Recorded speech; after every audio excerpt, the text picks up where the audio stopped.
ఓం నమో భగవతే శ్రీరామకృష్ణాయ. శ్రీరామకృష్ణ కథామృతం మొదటి సంపుటం. తవ కథామృతం తప్తజీవనం కవిభిరీడితం కల్మషాప శ్రవణమంగళం శ్రీమదాదతం భువి గృణంతి తే పూరిదా జనాః.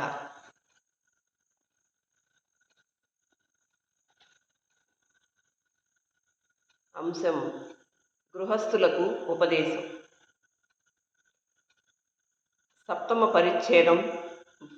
భగవంతుడు అనంతుడు, శ్రీరామకృష్ణులు అనంతులు. అన్ని మార్గాలే బృందావన దర్శనం. జ్ఞానుల దృష్ట్యా అవతారాలు అసంఖ్యాకం. కుటీచుడు తీర్థయాత్రలు ఎందుకు? జ్ఞానులు నిరాకారాన్ని ధ్యానిస్తారు. వారు అవతార తత్వాన్ని అంగీకరించరు. అర్జునుడు శ్రీకృష్ణుణ్ణి నువ్వు పూర్ణ బ్రహ్మానివి అని స్తుతించాడు. అప్పుడు శ్రీకృష్ణుడు అర్జునుడితో ఇలా అన్నాడు: నేను పూర్ణ బ్రహ్మాన్ని అవునో కాదో తెలుసుకుంటావుగాక, నువ్వు నాతో రా. ఇలా అంటూ ఒక చోటికి తోడ్కొని వెళ్ళి, నువ్వు ఏం చూస్తున్నావు అని అడిగాడు. అందుకు అర్జునుడు ఇలా అన్నాడు: నేనొక మహావృక్షాన్ని చూస్తున్నాను. ఆ వృక్షం మీద నల్ల నేరేడు పండ్ల మాదిరి గుత్తులు గుత్తులుగా వ్రేలాడుతున్న లెక్కలేనన్ని పళ్ళను చూస్తున్నాను. అప్పుడు కృష్ణుడు అతడితో ఇలా అన్నాడు: అర్జున, ఇంకా కాస్త దగ్గరకు వచ్చి చూడు. అవి అసంఖ్యాకులైన నేరేడు పళ్ళ గుత్తులు కావు సుమా. లెక్కలేనన్ని నీ వంటి కృష్ణులు చెట్టు నిండా వ్రేలాడుతున్నారు. అంటే ఆ పూర్ణ బ్రహ్మ సదృశ్యమైన వృక్షంలో అసంఖ్యాకాలైన అవతారాలు వస్తున్నాయి, పోతున్నాయి. కబీర్ దాస్కు నిరాకారం మీద ఎంతో నిష్ఠ ఉండేది. అతడు శ్రీకృష్ణుని గురించి ఇలా పలికాడు: నేను అతన్ని ఎందుకు అర్చించాలి? గోపికలు చప్పట్లు కొడతారు, అతడు కోతి మాదిరి గెంతులు వేస్తూ నృత్యం చేస్తాడు. నేను సాకారవాదుల వద్ద సాకారవాదిని, నిరాకారవాదుల వద్ద నిరాకారవాదిని.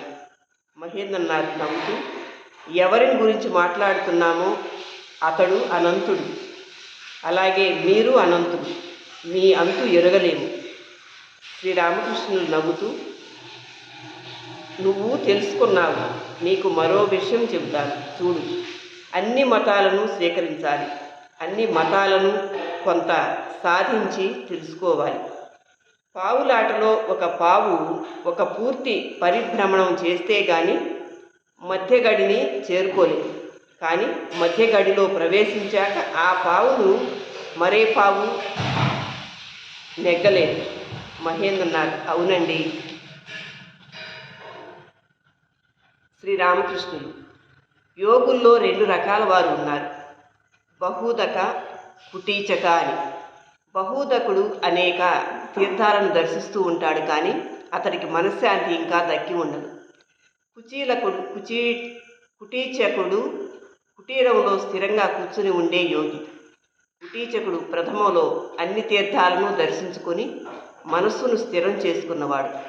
మనశ్శాంతితో అతడు స్థిరంగా ఒకచోట ఆసనం మీద కూర్చొని భగవంతుణ్ణి ధ్యానిస్తాడు. అతడు తీర్థస్థలాలకు పోవాలనే అవసరం లేనివాడు. ఒక్కచోట కూర్చునే ఆనందించగలడు.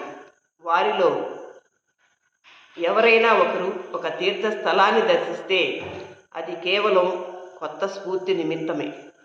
నాకు సర్వధర్మాలను ఒకసారి ఆచరించాల్సి వచ్చింది.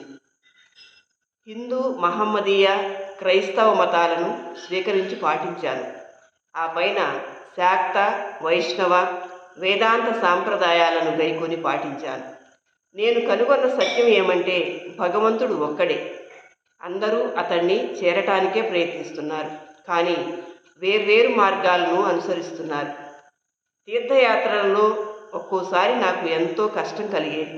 మధురబాబుతో కాశీలో రాజాబాబు గారి ఇంట్లో కూర్చుని కేవలం డబ్బు, జమీందారీ సంగతులను విని ఏడవసాగాను. నువ్వు ఎక్కడకు తీసుకొచ్చావు తల్లి?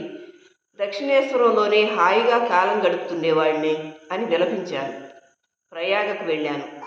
ఇతర ప్రదేశాల్లో చూసిన రీతిలోనూ చెట్టు చేమలు, బావులు, గుంటలు చూశాను. కానీ తీర్థస్థలాలలో భగవద్ ఉద్దీపన తప్పక కలుగుతుంది. మధురబాబుతో బృందావనానికి వెళ్ళాను. మధురబాబు కుటుంబం వారు కూడా ఉన్నారు. హృదయ్ కూడా ఉన్నాడు. కాళీయ దమన ఘట్టాన్ని చూడగానే నాలో ఉద్దీపన జనించింది. నేను పారవస్యంలో మునిగిపోయాను. చిన్న బిడ్డకు స్నానం చేయించేట్లు హృదయ్ నాకు అక్కడ స్నానం చేయించేవాడు. సాయంత్రాలు యమునా నదీ తీరానికి షికారుకు వెళ్ళేవాడు. మేతకు వనానికి పోయి తిరిగి వస్తున్న గోవులను చూడటంతోనే నాకు ఆ కృష్ణుడి భావోద్దీపన కలిగి పిచ్చివాడి మాదిరి కృష్ణుడెక్కడా అంటూ కేకలు పెడుతూ పరుగులు పెట్టేవాడిని. పల్లకీలో ఎక్కి శ్యామగుండం, రాధాగుండం దారిని పోయాను. గోవర్ధనగిరి కనపడగానే పల్లకీ దిగి వెంటనే ఒక్క పరుగున పోయి కొండ మీద నిలబడ్డాను. పూర్తిగా బాహ్య స్మృతిని కోల్పోయాను. అప్పుడు ఆ కొండ ప్రాంత వాసులు నన్ను కొండ మీద నుంచి దింపారు. ఆ దారి పొడవునా పచ్చిక బయళ్ళు, చెట్టు చేమలు, లేళ్ళు అన్నింటినీ చూస్తూ బాహ్య చైతన్యం కోల్పోయాను. కన్నీళ్లతో వస్త్రాలు తడిసిపోయాయి. పల్లకీలో కూర్చొని, ఓ కృష్ణ, అన్నీ ఉన్నాయి కానీ నువ్వు మాత్రం కనబడటం లేదే అని మనస్సులో అమిత వేదనతో నోట మాట పెగిలేది కాదు. హృదయ్ పల్లకీ వెంటే నడిచేవాడు. పల్లకీ బోయీలను జాగ్రత్తగా తీసుకెళ్లమని హెచ్చరించేవాడు. గంగామాయి ఒక భక్తురాలు. నన్ను అమితంగా అభిమానించేది. ఆమె కడు వృద్ధురాలు.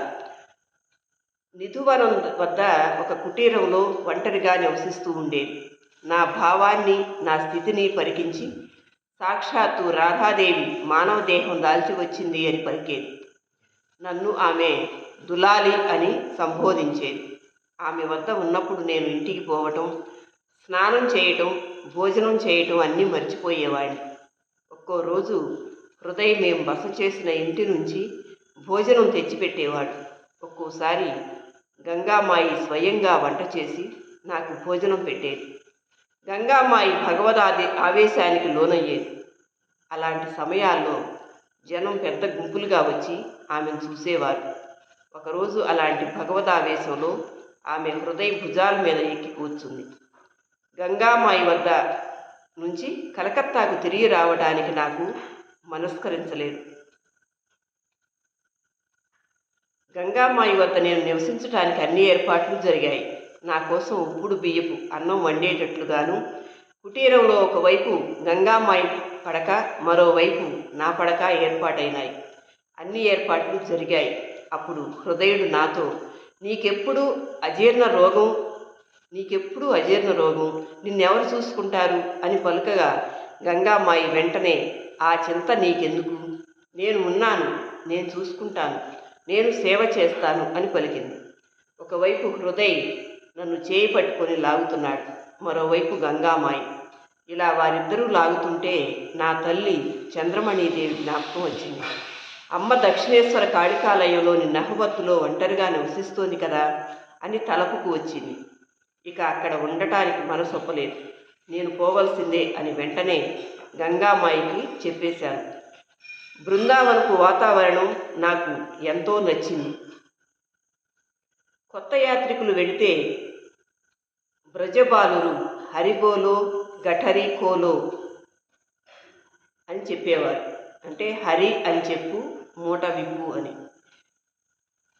మధ్యాహ్నం 11 గంటలు అయ్యాక శ్రీరామకృష్ణులు కాళికాలయ ప్రసాదం స్వీకరించారు. మధ్యాహ్నం కాసేపు విశ్రమించి లేచి మళ్ళీ భక్తులతో సంభాషిస్తూ సాయంకాలం వరకు గడిపారు.